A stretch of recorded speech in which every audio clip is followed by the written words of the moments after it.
नमस्कार, मी विष्णू बोरे. प्रथम न्याय न्यूज चॅनलमध्ये आपलं स्वागत आहे. आपण आता उरण पोलीस स्टेशन समोर तर आपल्यासमोर ते आदिवासी महिला आहेत. ते आता 3 दिवस झाले. आज उपोषणाचा 3रा दिवस आहे त्यांचा.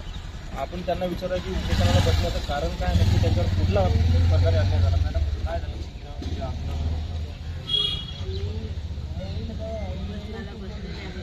माझी जमीन भारतासाई हडप केलेली आहे. ती जमीन माझी मला परत द्यावं. या जमिनीच्यामुळे माझी बहीण जमीन करताना माझी बहीण मेली आणि 2 दिवस झाला आणि 3ऱ्या दिवसाला पनवेलला मी उपोषणाला बसले होते बांधकामामध्ये. तरी काही जमिनीचा हक्क सोडत नाही, म्हणून त्या जमिनीसाठी मी इथं बसलेले आहे. जमीन मला भेटल्याबरोबर मी इथून हलणार नाही. मी इथं मेलो तरी चालत. न्याय मिळत नाही.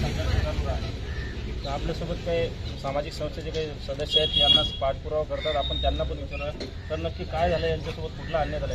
यांच्यासोबत असं झालं आहे की कातकर यांच्या आजोबांची जागा होती, ती वारसा हक्काने घरत कुटुंबियांनी घेतली. म्हणजे हे सगळे महसूल अधिकारी त्याच्यात इन्व्हॉल्व होते. मग त्या घरच्यांनी सुरवेर एका बिझनेसमॅनला विकली आणि यांना तिथून हाकलून दिली. हे लक्षात आलं मुक्ताला. मग ते उरण सामाजिक संस्थेकडे दाद मागण्यासाठी आले. उरण सामाजिक संस्थेने त्यांना योग्य मार्ग दाखवला, योग्य ठिकाणी अर्ज केले, त्यांचे निर्णय घेतले. 3-4 न्यायालयांचे निर्णय स्पष्ट आहे की जागा कातकऱ्याच्या नावाने तातडीने होणे गरजेचं आहे.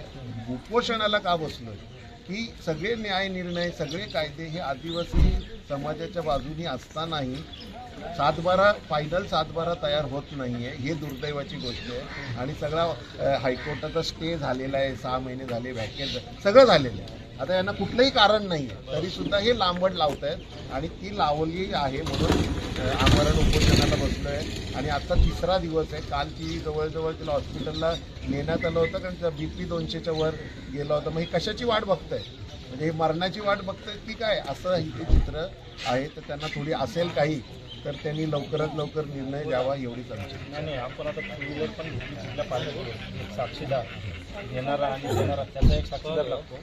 पण हे नक्की 7-12 करोड रुपयाची जमीन आहे.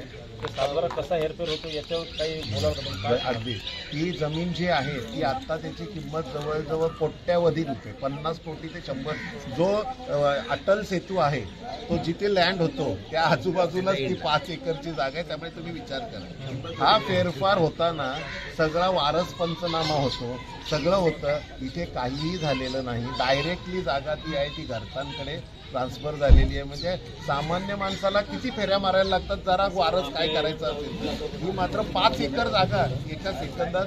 त्याच्यामध्ये सगळे महसुली अधिकारी इन्व्हॉल्व आहेत आणि त्यांना पण आता अटक होण्याच्या त्या मार्गावरती आहेत. ते फरार आहेत, त्यांना पकडण्याच्या पोलीस तयार आहेत. म्हणजे खूप त्रास त्यांनी दिलेला आहे आणि हे शक्य नाही आहे. असं कसं होईल, हे कोणालाही तो कागद दाखवला तरी तो म्हणतो अरे हे कसं शक्य आहे, हे शक्यच नाही. पण आहे ना, शक्य झालेलं आहे. आणि तुम्हाला 2-3 केसेस सांगतो की पुनाडे गावामध्ये लक्ष्मण गोप्या कातकरी याची जागा होती. महसूल अधिकाऱ्यांनी लक्ष्मण गोंद्या कातकरी केलं आणि दुसरे वारसांच्या नावे त्यांनी जमीन हस्तांतरित. म्हणजे अशा अनेक केसेस आहेत, त्या मी फक्त सांगू शकत नाही. एवढ्या केसेस उघडकीस येत आहेत सगळं. आता मावशी सांगितलं आम्हाला न्याय मिळेपर्यंत आम्ही इथंच राहणार. तुमचा संघर्ष कुठपर्यंत असेल? नाही, आम्ही त्यांच्याकडे शेवटपर्यंतच राहणार आहोत. आणि त्यांना जोपर्यंत न्याय मिळत नाही तोपर्यंत त्यांचा लढा नसून हा आम्ही आमचा लढा समजलेला आहे. आणि त्यांनी पण एवढी साथ दिलेली आहे.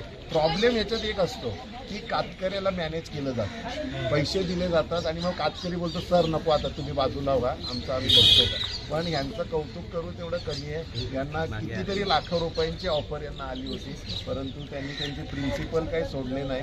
ते बोलले सर आपल्याला जोपर्यंत जागा मिळत नाही तोपर्यंत आपण लढत. त्यामुळे आमचा पण उत्साह वाढलेला आहे आणि आमच्या शब्दाच्या बाहेर ती लोक नाही. आम्ही म्हणण्यापेक्षा ते आमच्या पाठी.